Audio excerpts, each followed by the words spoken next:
Hey SCC, coming to you for the special edition of our video blog this week. It's Easter week. We're looking forward to Easter Sunday, and with that, we want to have a special challenge for you. And recently I came across this quote by a pastor named Rich Wilkerson Jr. He's out of Miami, and he basically said this: if you're not fishing, you're not following.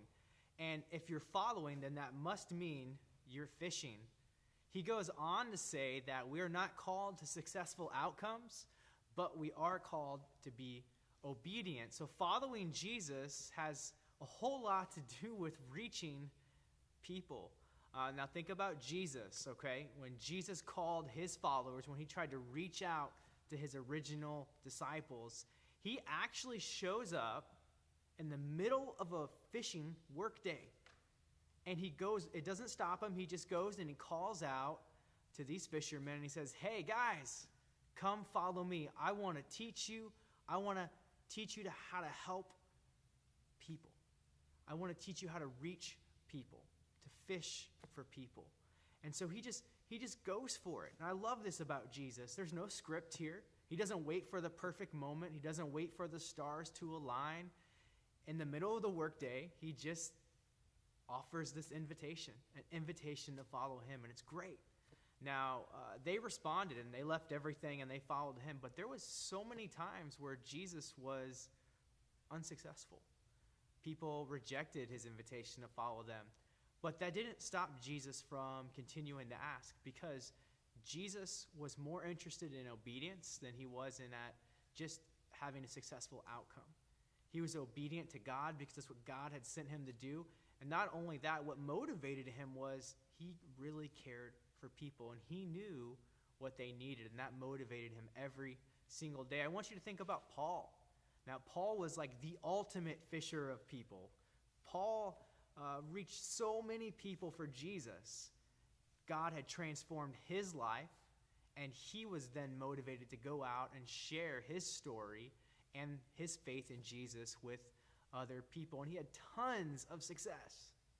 He also had a lot of failures, lots of failures. And I want to share with you one particular setting that really sticks out to me this week. He's actually in front of this man by the name of King Agrippa. Now, what you need to know about him is King Agrippa could determine Paul's fate.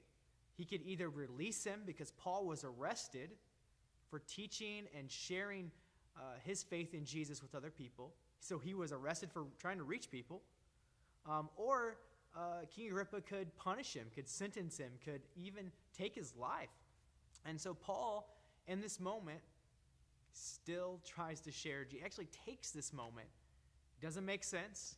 It's not probably the right timing in our minds, but he goes ahead and says, I'm going to share Jesus in this moment. I think this is incredible, and I want to read this to you. It's in Acts chapter 26.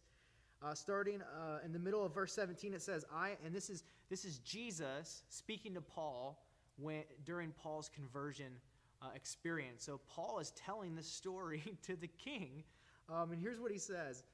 Jesus speaking, I am sending you to them to open their eyes and to turn them from darkness to light and from the power of Satan to God, so that they may receive forgiveness of sins and a place among those who are sanctified by faith in me.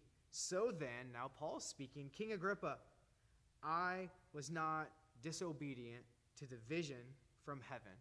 And so Paul is saying, Jesus impacted my life. He transformed my life. And I have to reach people. I have to share the story with others. And he's doing it right now in front of the king. The timing's not right. It doesn't make sense. But here he is doing it. And King Agrippa responds to him. And he says in verse 28, Paul, do you think that in such a short time you can persuade me to be a Christian?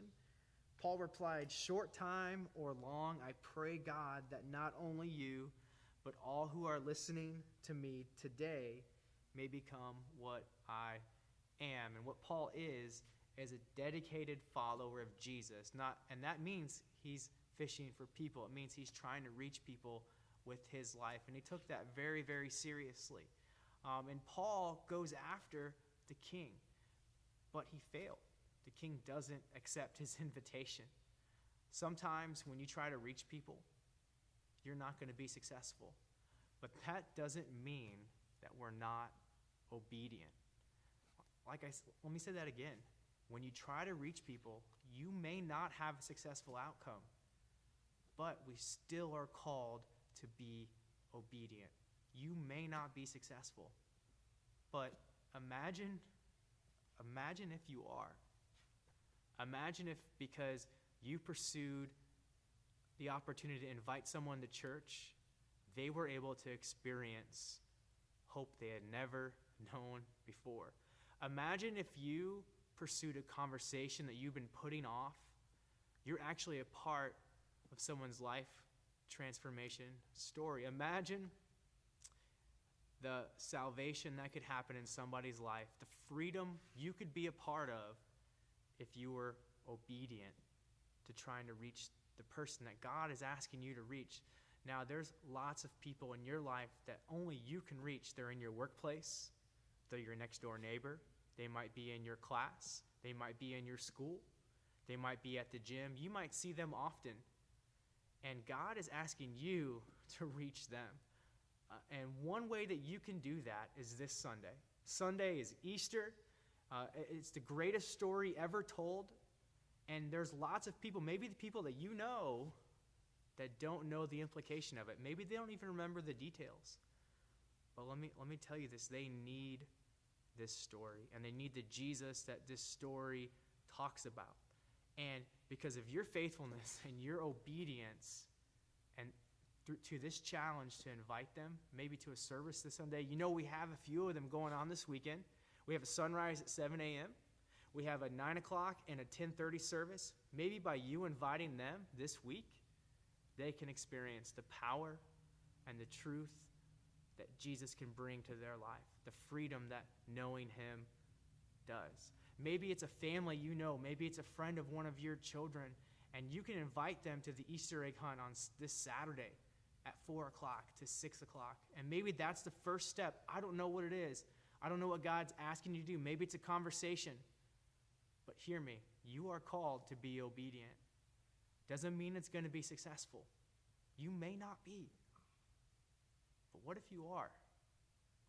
Imagine, because you choose to pursue, to be obedient, to invite people, what God could do, the transformation that could happen. We're praying for a big Easter. We're praying for God to do big things because the tomb is still empty. We expect him to meet us here on Sunday. We expect lives to be transformed. Won't you be a part of it?